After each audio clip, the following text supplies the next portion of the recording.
자, 여러분들 방금 전까지 우리가 극갈래의 개념과 특성 그리고 극갈래의 종류에 대해서 우리가 공부를 했습니다.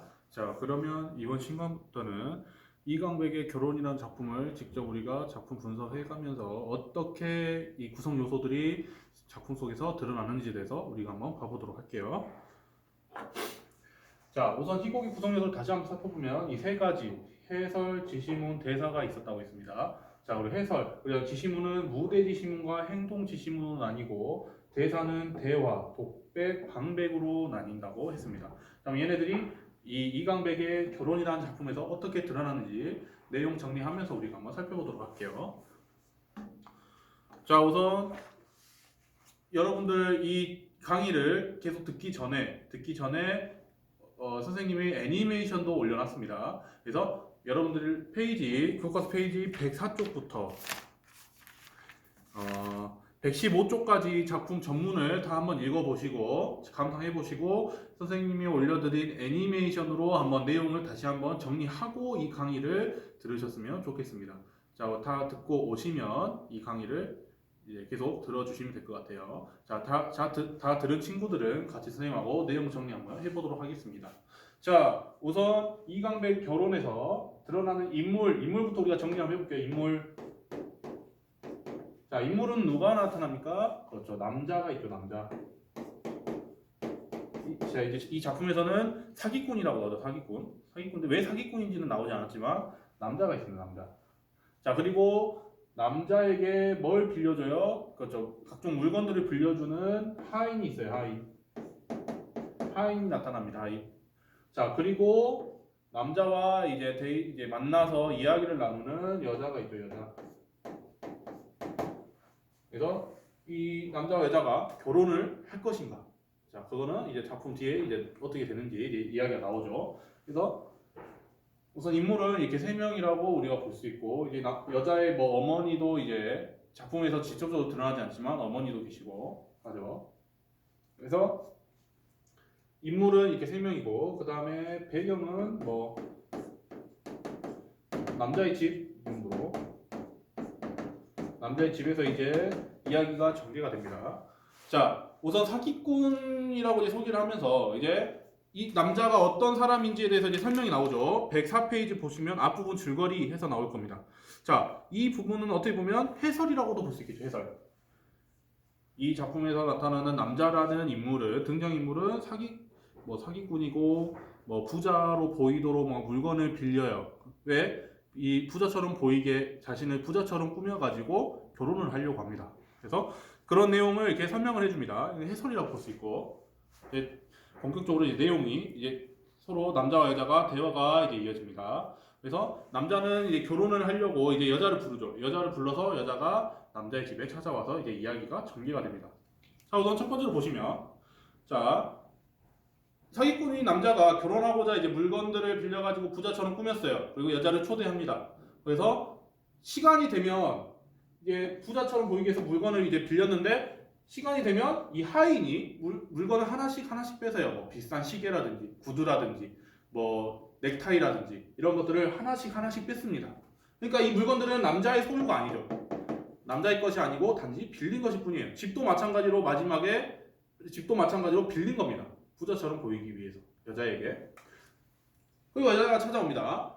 이제 여자도 보면은 여자의 어머니가 이런 말을 했다고 해요. 페이지 104쪽 보면 가서 한번 남자를 만나봐라. 남자를 만나보는데 빈털터리 같거든. 다시 와버리고 만약에 부자 같으면 가서 그 남자를 잡아서 결혼해라 라고 이야기합니다.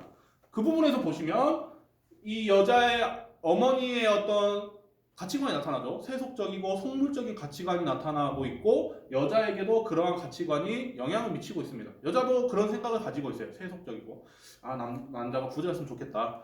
그러면 부자면은 같이 결혼해서 결혼을 해버려야지 이런 마음을 가지고 있죠.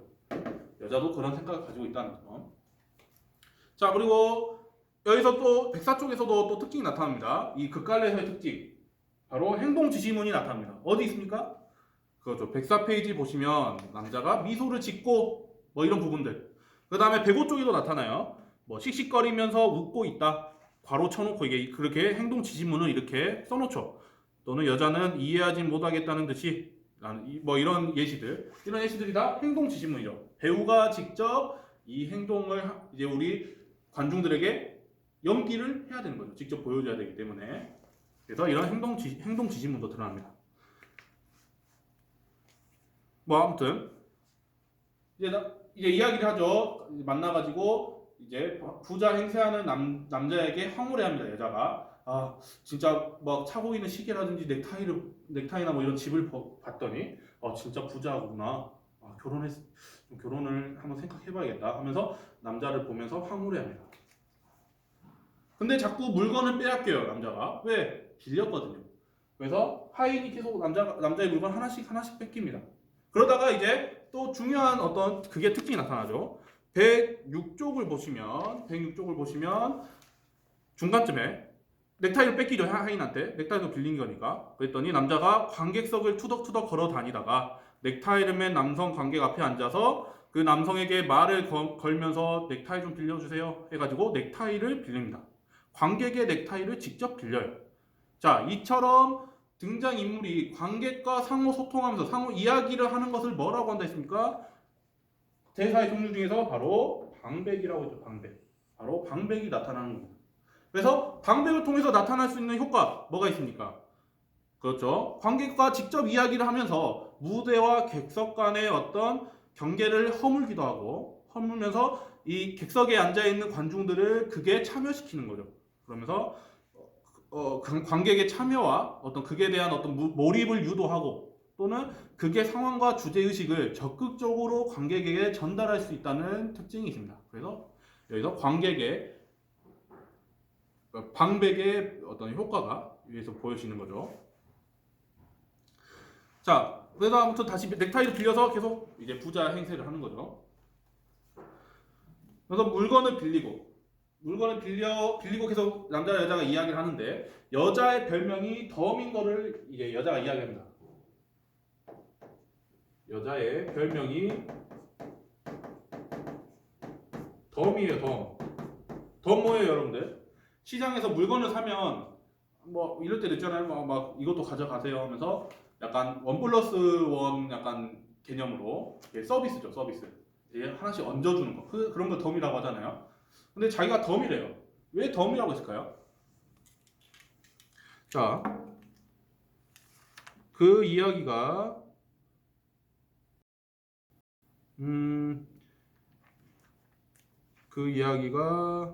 이제 108쪽에 이제 나타나네요. 108쪽에 봤더니 아버지인 사랑을 주고 그리고 또 덤으로 저를 어머니에게 주었죠. 그러니까 덤 아니겠어요? 라고 하면서 이제 여자의 어머니와 아버지가 서로 사랑을 했는데 그 사랑의 어떤 부산물, 사랑의 덤으로 자기도 태어났다는 거죠. 그죠? 사랑이 부산물이라고 했겠죠. 근데 어때요? 아버지가 도망을 가버렸다고 합니다. 뺑선을 치고 도망가 버렸대. 나중에 알고 보니 사기꾼이었고 어머니에게 보여줬던 그 많은 재산은 모두 다 잠시 빌렸던 거래요. 라고 하면서 여자의 아버지도 사기꾼 출신이라는 점이 드러납니다. 그리고 자신의 아버지와 어머니의 사랑의 어떤 1+1 개념의 부산물이 덤이라는 거죠. 그래서 별명이 덤이라는 겁니다. 그래서 어머니에겐 안 됐지만요. 덤이라는 그 점이 저에겐 좋아요. 자신이 어떤 사랑의 부산 덤이라는 점에 대해서 긍정적으로 생각을 하고 있습니다. 그래서 이런 말을 하면 어머니 화를 내시곤 한답니다. 하긴 그렇죠. 고생 많으셨어요. 홀로 덤을 낳아 키운다는 거는 뭐 이야기를 하면서 자신의 별명이 덤인 점에 대해서 이제 설명을 합니다. 근데 이 덤이라는 내용에 대해서 다시 한번 생각을 해보면 이 작가가 계속해서 소유에 관한 어떤 이야기를 하려고 해요, 우리에게. 그래서 이 남자가 가지고 있는 넥타이, 집 이런 것도 뭐예요? 빌린 겁니다. 또 여자의 어떤 삶도 어때요? 여자가 가지고 싶어서 생명을 가지게 된 거예요? 아니죠. 여자의 어머니, 아버지가 사랑을 하면서 자신도 생명을 얻고 태어나게 된 거죠. 이처럼 자신의 삶 또한 자신의 어떤 소유물이 아니라는 거예요. 그래서 모든 소유물은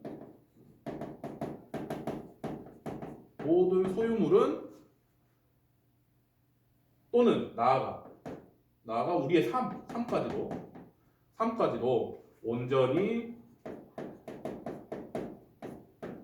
우리의 것이 아니라 우리 것이 아니에요. 다 빌린 거예요. 우리가 지금 입고 있는 옷, 바지, 신발, 핸드폰, 하다못해서 뭐 코, 입, 눈, 나의 생명, 선생님의 생명, 여러분들의 생명 이런 것들이 다 빌린 거란 겁니다. 그러니까 어떤 소유에 대한 어떤 허무함 이런 것들을 이야기하고 있는 거죠. 그래서 작가의 어떤 소유에 관한 가진다는 것, 뭔가를 가진다라는 것은 없다. 우리 세상은 모두 다 빌리고 우리가 죽을 때 다시 놓고 가는 것들이다. 그래서 소유에 대한 가진다는 것, 소유에 대한 작가의 어떤 관점이 드러나고 있습니다. 자, 그 다음에 다시 이제 그런 이야기를 하고 여자의 별미 더민점에 대해서 이야기를 하고 그 다음에 남자가 넥타이를 돌려주면서 관객들에게 다시 이야기를 하죠. 여기서도 다시 방백이 나타나죠. 자, 109페이지 보시면 빌린 것은 돌려드립니다. 시간은 정확하게 지켰습니다. 넥타이를 다시 빌렸다가 돌려주는 거죠. 그런데 왠지 모르게 슬퍼지는 것은 무슨 까닭일까요? 여기서도 계속해서 지금 여자랑 대화를 하는 게 아니라 남자가 관객들과 지금 방백을 하고 있는 거죠. 여기도 방백 부분입니다. 덤덤덤 난 당신을 사랑해. 덤덤 난 당신을 사랑해 라고 하면서 여자에 대한 어떤 사랑하는 마음을 방백을 통해서 관객들에게 드러냅니다. 그래서 여자에게 사랑을 느끼게 되죠. 그러면서 이제 여자도 마찬가지로 점점 남자에게 호감을 가지고 서로 지금 약간 썸을 타고 있는 그런 단계라고 볼 수 있겠죠. 그러면서 남자가 점점 소유에 대한 여기서 나타나는 소유에 대한 어떤 생각이 자꾸 변해져 갑니다. 자, 그래서 110쪽에 보시면 이번엔 자질구레한 여러 가지 것들이 떠나가고 있습니다.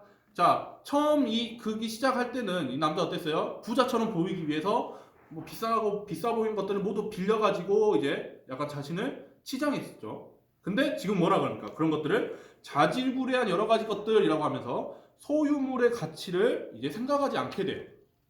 이런 것들 다 빌린 거기 때문에 결국에는 내 것이 아니고 다 떠나갈 것들이다. 이런 생각들이요. 이렇게 생각이 변화가 됩니다. 그러면서 또 뭐라고 합니까?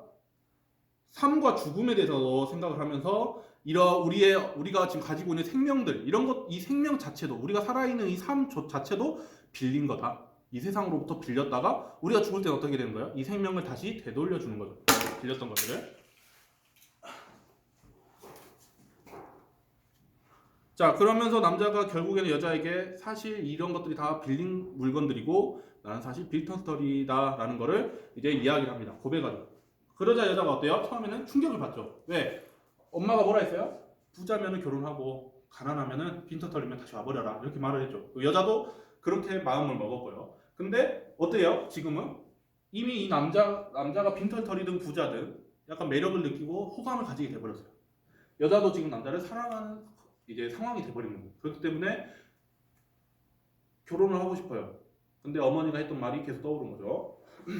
그래서 빈털터리인 것을 알게 되었음에도 이미 지금 남자에게 사랑에 빠져 있습니다. 여자도. 그러면서 남자가 여자에게 사랑을 빌린 만큼 소중히 대하겠다라고 이야기를 해요. 즉 다시 말하면 남자가 여자에게 사랑을 주는 것도 마찬가지로 이것도 마찬가지로 빌린 거다. 빌린 거예요. 사랑을. 그러니까 여자를 지금 빌린 거죠. 남자가 여자가 결혼을 하게 돼서 서로 사랑을 하면은 이거는 빌린 거다라고 이렇게 표현을 하는 거죠. 그러면서 여러분도 어때요? 친구에게 연필을 빌리면 어떻습니까? 예를 들면 연필을 빌리면 내 거면은 좀 막 쓸 수도 있겠지만 만약에 빌린 친구에게 연필을 빌려서 잠시 쓰는 거예요. 그러면은 약간 좀 연필 부러지지 않게 좀 소중히 한다거나 약간 그런 면이 있죠. 마찬가지입니다.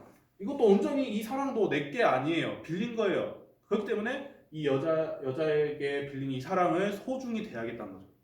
그래서 여자도 마찬가지로 결혼을 하게 되면 소중하게 대하다가 내가 죽게 되는 날 다시 너를 이 세상에 돌려줄 것이다. 이런 내용이죠. 얼마나 멋있는 그런 말입니까? 그래서 여자에게 사랑을 빌린 만큼 소중히 대하겠다. 그러니까 여자가 이제 딱 느낌이 와버린 거죠. 아, 이 남자랑 결혼을 해야겠다. 그러면서 마지막에 어떻게 됩니까? 이제 나가라라는 원래 이 집도 빌린 거라 했죠. 이 집의 주인에게서 온 나가라라는 경고장을 받고 서로 이제 결혼하기로 하고 이제 이 집에서 떠나게 됩니다. 그러면서 이 작품을 통해서 이 작가는 소유 가진다라는 것 또는 우리의 어떤 삶 이런 것도 이 세상으로서 빌린 거다. 또 어떤 누군가를 사랑하는 것도 마찬가지로 그 사랑도 잠시 그 사람을 빌리는 것이다. 내가 죽는 날 다시 그 사람을 이 세상에 다시 돌려줄 때까지 소중히 해야 된다. 약간 그런 내용의 주제를 담은 이런 작품이었습니다. 자, 이렇게 해서 이강백의 결혼이라는 작품에 대해서 선생님이 최대한 쉽게 설명하기 위해서 노력했는데요. 여러분들 잘 이해가 되셨으면 좋겠습니다. 이게 여러분들이 다시 한번 복습하고 이 작품의 내용을 정리를 하고 그다음 선생님이 이제 학습 문제를 올려드렸을 거예요. 빈칸풀이라든지 OX 퀴즈라든지 그것을 풀고 마찬가지로 과제방에 국어 과제방에 올려주셨으면 좋겠습니다.